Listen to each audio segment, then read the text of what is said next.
Hi, everybody, and welcome to The Horror Within Me. My name is Eric, but I go by Foxy Batman. I grew up in a very chaotic household, and as a means of escape, I immersed myself into the world of horror.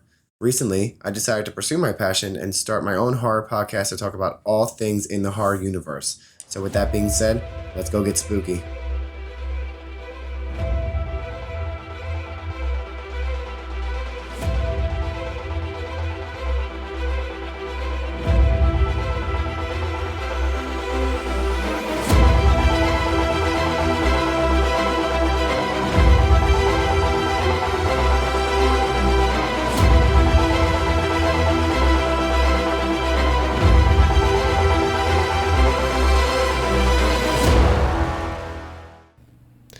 Hi, everybody, and welcome to another episode of The Horror Within Me. I'm your host, Eric, and this week's episode we will be discussing the 2021 movie Old by M. Night Shyamalan. This movie I watched twice just because it's a lot and very interesting. So, very different movie than what we talked about last week, which was The Sadness, and that was a more of a foreign zombie gory kind of movie, and this week we're looking more into a psychological thriller. Now, for those of you, I'm sure everyone knows who M. Night Shyamalan is if you're a fan of horror. Movies like Split, The Sixth Sense, Signs, things like that. I was immediately intrigued when I saw the trailer for this movie way back when, and I thought it was an interesting concept, and I always like to see his movies, whether I fully understand them or I always appreciate them. I like that M. Night Shyamalan does most of his stuff is, Philly based, Pennsylvania based. I'm not far from Philly, so I think that's kind of cool. And so let's dive in and read the IMDb synopsis and see what that says. So on IMDb it says, quote, "A vacationing family discovers that the secluded beach where they're relaxing for a few hours is somehow causing them to age rapidly, reducing their entire lives into a single day." So it's very interesting to me, the concept of this, and I was reading on through IMDb, and there's some trivia, and basically it's an adaptation of a 2010 graphic novel by Pierre Oscar Levy and artist Frederick Peters, and it was called Sandcastle. And when asked what inspired him, it says here under trivia, it says that the director, M. Night Shyamalan, explained, quote, "The book gave me the opportunity to work through a lot of anxieties I had around death and aging and things like my parents getting older." And for me, that struck a nerve and a topic that I want to jump into here regarding that, because I don't think we don't talk enough about that, in my opinion. I lost my parents, as you all know, at an early age. I was 17 when my mother passed in 2004 from cancer. She was 48, very young. And I was 23 when my father passed in 2009, and he was 55. He had a heart attack. So I didn't get to experience... I had the fear of them aging, but I didn't get to experience fully them in their old age and realizing like signs that things are coming and things are changing, cognitively and physically. So I'll never know what my parents would look like in their 70s and 80s and their lives and have the relationship as me being a full grown adult now too with them. So I think that it's important to go through these concepts. As a child, I had fears because my mother was everything to me. So I remember thinking of, I never wanted to lose her, and I actually experienced my worst fear. Like, that sense of loss of control is debilitating. So when I've read this quote from Shyamalan about the fears, I can directly relate. As most of us can, I'm sure, that, death is inevitable. Death is unknown. What happens, there's many beliefs and non-beliefs in the world and what really happens when we die. And I used to be obsessive over this. I used to dwell so much on death that it would keep me up at night thinking, oh my God, I don't want to die. But you know what? That is a waste of energy to keep putting out there for yourself when you should just focus on living. Like, I think I've shifted it to that, and that's my thing. I think it's not that I'm afraid of death. I don't want to go. I don't know when I'm going to go. Nobody does. So I don't want to miss opportunities or miss experiences out of too much fear. You know, I want to do things, and I want to be happy with my decisions. So, yeah, that can definitely relate to the aging and the death thing. And I think knowing that now, after watching the movie, it makes a lot of sense too. In the movie, if you guys have seen it, you will follow along nicely. If no one has seen it, I suggest you watch it before continuing on with this episode, because there will be spoilers. That's just the way of the game. No, but it's difficult for me to discuss the movie without the spoilers for this particular movie. So if you haven't seen it, I suggest go and watch it. I think I watched it on HBO Max, so you can find it there, or just type in your Google or whatever search engine, find out where you can watch it. So the movie is based around a family of four. It's a mother, father, a 6-year-old son, and I believe a 10 or 11-year-old daughter.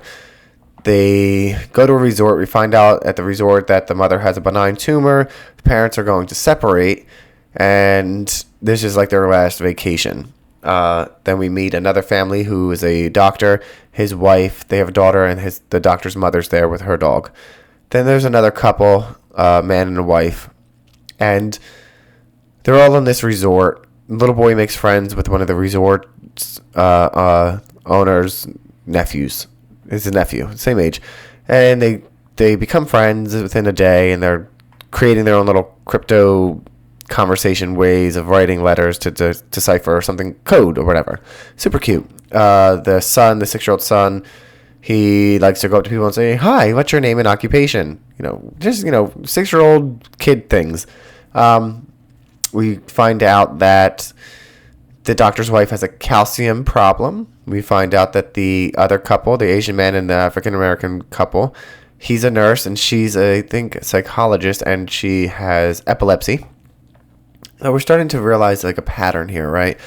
Now looking back, watching it a second time, because the first time watching it, just trying to watch, and the second time I'm trying to spot things out. You know what I mean?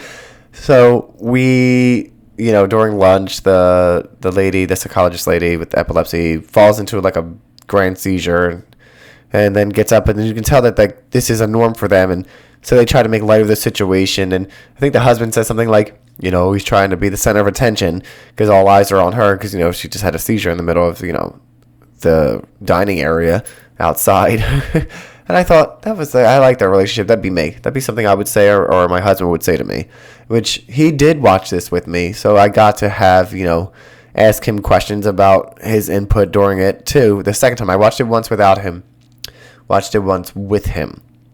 So yeah, they're sitting at lunch, the main family with their kids, and the resort owner, I guess, or manager comes over and says, basically tells them there's a private beach that they want to go to if they want to go, and he doesn't offer it to everyone, just some people. And first of all, sounds shady to me, but I don't know. That's because we already know it's going to be shady. But out of context, if it was me and my husband out on resort, and somebody's like, "Oh, you want to go to a private beach?" I'd be like, "Fuck yeah, why not? Like, that's super cool."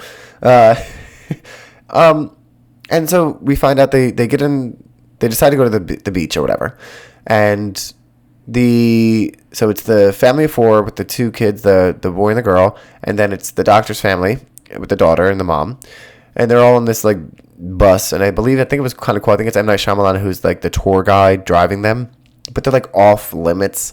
They're like driving out down this road, and then he like parks and has like a cooler full of food that you could feed a fucking army with, and they're like, dude, you got enough food? Like, well, you have children. I'm like, Okay, I don't know about anybody else.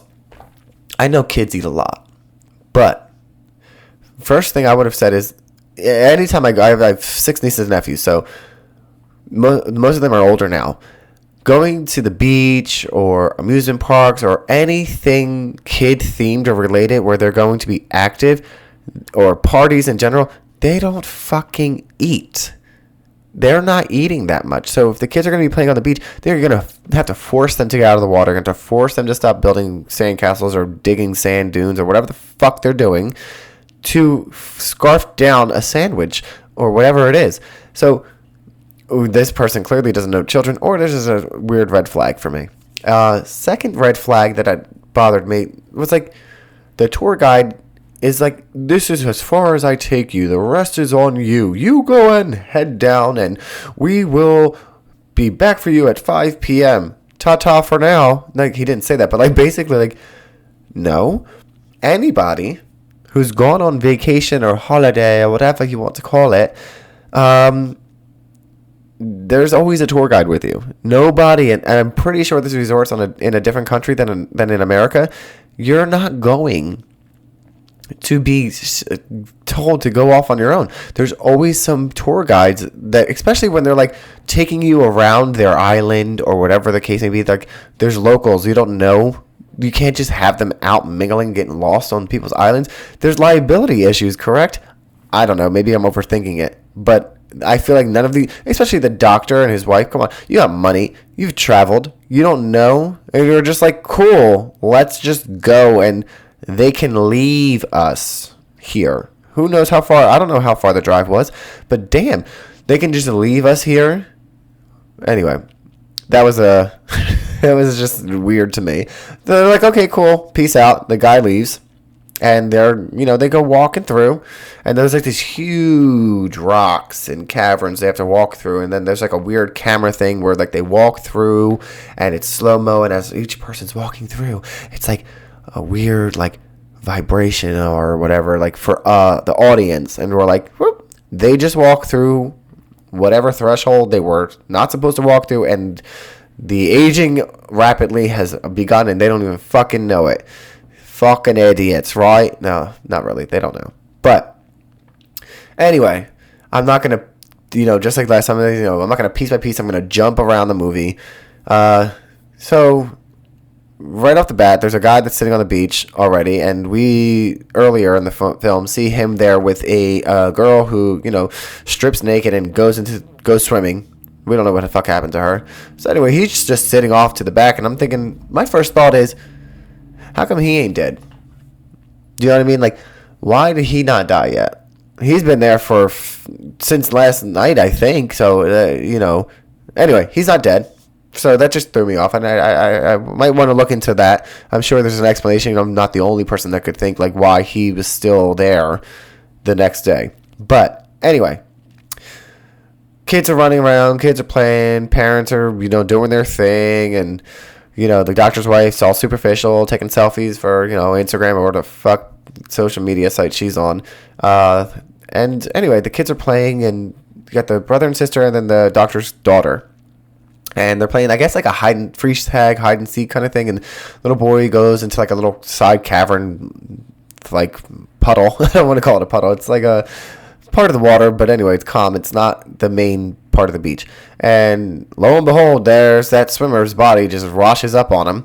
He freaks out. Everyone's freaking out. The doctor's strange, blaming the guy who we come to find out is like a famous rapper, wannabe famous rapper. His name is Mid-Size Sedan. It makes my stomach turn just fucking saying it. It's the worst name I've ever heard, and I think it's meant to be as corny as it is. Or somebody thought it was actually kind of cool. I don't know what it was. Oh God. Anyway, it makes me cringe. Shit's getting real now. Everything's happening. And, as they're accusing, Mid-Size Sedan, the doctor's accusing him of this and that.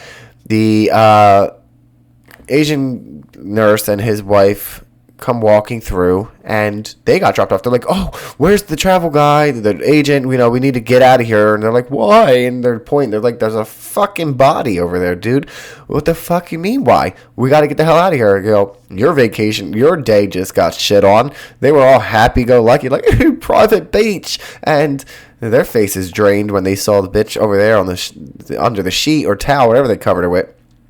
Anyway, so everything's just going nuts, and then the doctor's wife is all like, there's something wrong with your mother. I don't know why I keep doing this accent, but he's like, there's something wrong with your mother. And he goes over there, she's like, Charles, I think his name is Charles, I have chest pain. And then like goes away. She's like, I'm fine now. It must just be the shock of it all. I'm like, oh my God.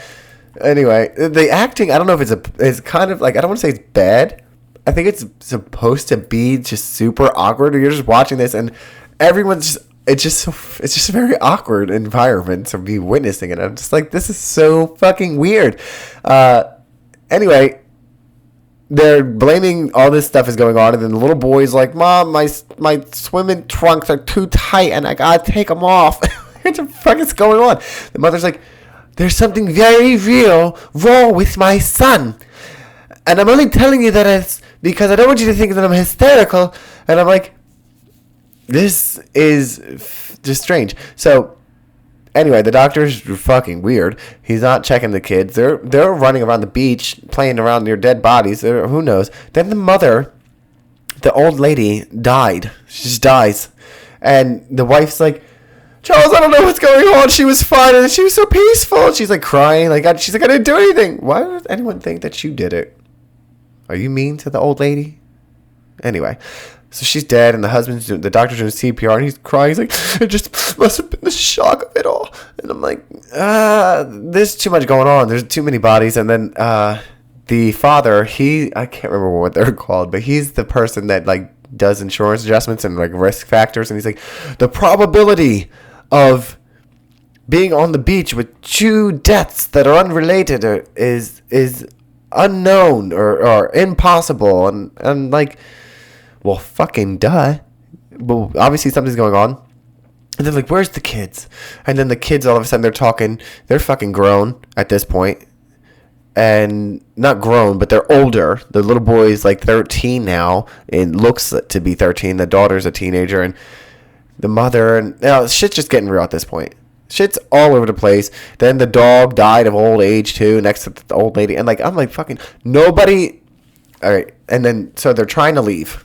They're all trying to leave in pairs, and you can't pass the threshold. You get an excruciating pressure that I think is described as like going too far underwater, where you get so much pressure that you're blacking out and you're waking back up on the beach. But you're not like being You're not like, you're unaware, but you literally walk back out and collapse on the beach. Apparently they were watching you do this. People are watching you come back out, and then you don't know it, and you wake back up, so you can't get out. And things are getting real at this point. So the little boy and little girl, they're growing up, and the parents are trying to figure things out. The doctor's blaming the rapper for the murder of this one and all this crazy shit, and he starts talking about like weird things in the middle of stuff. And then the mother of the main family, she's like, I don't feel well, and like passes out, and like her tumor is growing rapidly, so they're trying to cut it out of her.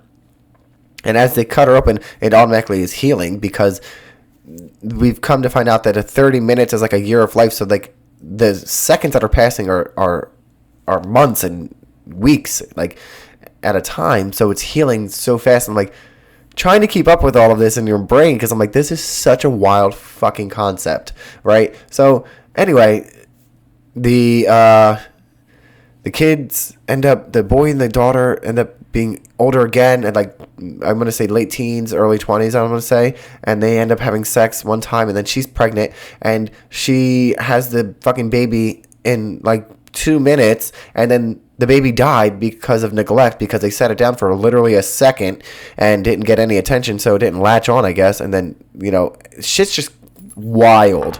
Like, you have to watch this movie. Anyway, they start dying off, you know what I mean? The doctor is fucking nuts. He kills the rapper, stabs him to death, and Later on, the daughter tries to climb the rocks, and as she gets up to a certain point, just like before, she blacks out, but she falls down. She's dead. uh, the wife of the doctor, the calcium deficiency, she's like aged later on. It's nighttime at this point, and she's fucking, trying to say, "Don't look at me," and like smacks her arm on the cavern roof, and her arm is broken, and she's coming for the kids, like telling them to stop looking at her. At the same time, the main mom and dad, he's half blind, she's half fucking deaf. The doctor is nuts and attacks them, and this is so much happening. And so the doctor's wife ends up being all contorted, and she ends up dead in like the creepiest scene I've seen in a long time. Just very fucking unsettling.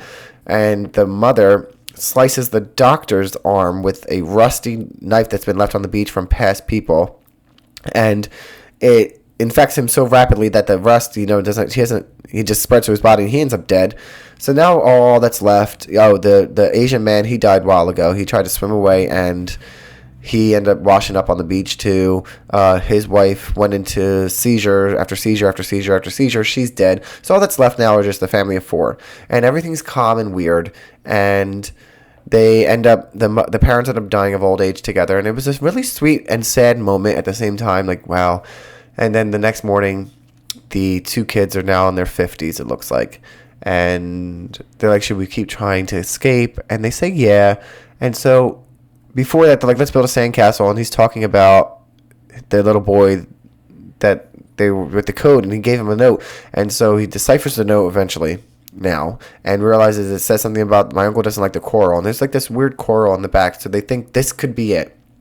So they go to leave, and they start swimming, and they go underneath, and they're swimming through this coral, and the sister, who, it was Miss Honey from Matilda, I was so happy to see her in something again, she gets stuck in the coral, and they're presumed dead and drowned, and we find out that they've been watching them the whole time, some weird experiment, and then it's revealed that the twist for the movie is that this is like, I don't know if it's government, it's non-government, but it's some type of scientific research where they're collecting people with medical conditions, and they're doing like, so the drinks that are given to them in the beginning have some sort of medication to try to, cure their whatever diseases. So we find out that the most of them have been duds, but the lady with the seizures with epilepsy, she was giving a drug, and the rapidness of the aging,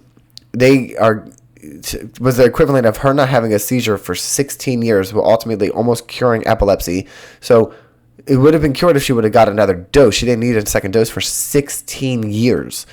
So I was like, wow. I mean, I get it. It's very unethical to do that to people, but they were getting scientific research that would take decades in real time in a day for people. And yes, these people are going in there and they're dying within 24 hours because they're aging and they're just dead, or things are going for a flop. But the amount of actual value that's coming from that, I don't know. I also think that's super cool. But we fast forward a little bit. The brother and sister survived. They did get out, and they blow the hole on the whole fucking thing. And they're like, they end up, leaving, and that's the end of the movie. I don't know. I guess they got shut down. The cops came. Everyone's getting arrested. Shit like that. I don't know. I mean, I think it's terrible what they do to people, but at the same time, the opportunity to get that much research, I wonder if it was made public that if you had a disease, that you would give up your entire life in one day to save or cure, you know what I mean? Have the opportunity. Would people sign up for that? Do you know? Would you actually participate? I believe some people would. Some people would give their life in one day for science. People donate their bodies to science all the time. I mean, they're already dead at that point, but if you could get decades worth of research done, I understand why they did it. I guess I'm going to be unpopular. I can't be the only person that feels that I see this being something that would be done in real time, in real life. I don't think they would announce it to people. And now that I wonder, could we do a follow-up? Can we find out what's going on with that beach? And like, how high up does it actually go, and how far out does it act? Like, what is the perimeter of the rock hold? Is it just all the way up to the top of the rock? Because if you fly through, then what if you fly through and in like 5 minutes you've aged just flying through? You don't even know. You know what I mean? Isn't that weird? So my mind's spiraling at this point. I have so many questions, but that's what I love about the M. Night Shyamalan movies, is that his twists and his reveals are always so fucking astronomical, and I love it. Like, not even astronomical, just like if you think about The Sixth Sense, where the boy sees dead people and turns out that Bruce Willis was dead the whole time from the beginning. Like, those are the kinds of twists I like. Or like The Visit with the grandparents, where we come to find out that at the end of the movie that, oh my god, that's not even their fucking grandparents. The grandparents were already dead. And those things, I love that kind of twist and turn in a horror. I love that kind of horror too, because it's like the heart-dropping horror in a different way, as opposed to like last week's movie where The Sadness, where it was a gory, different kind of horror. I love the thrillers.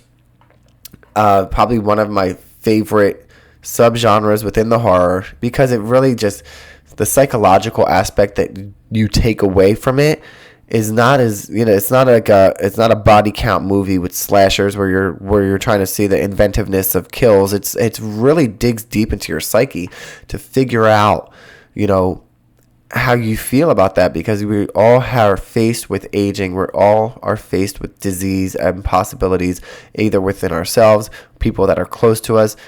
I think it's something that you don't want to think about, and I think with media and horror in general, it puts these uncomfortable situations in front of us, and we're forced to face it if we want to watch. And that sometimes means uncomfortable things, like, we want that family in Old to all get off that island or that beach. We want, the kids and the parents to survive. We want that by some miracle, if they escape, they revert back to their, selves, but they don't. And the reality of it is that their parents aged out and died in front of them, and the day before that they were 6 and 10, 11 years old, and they're going home in their 50s.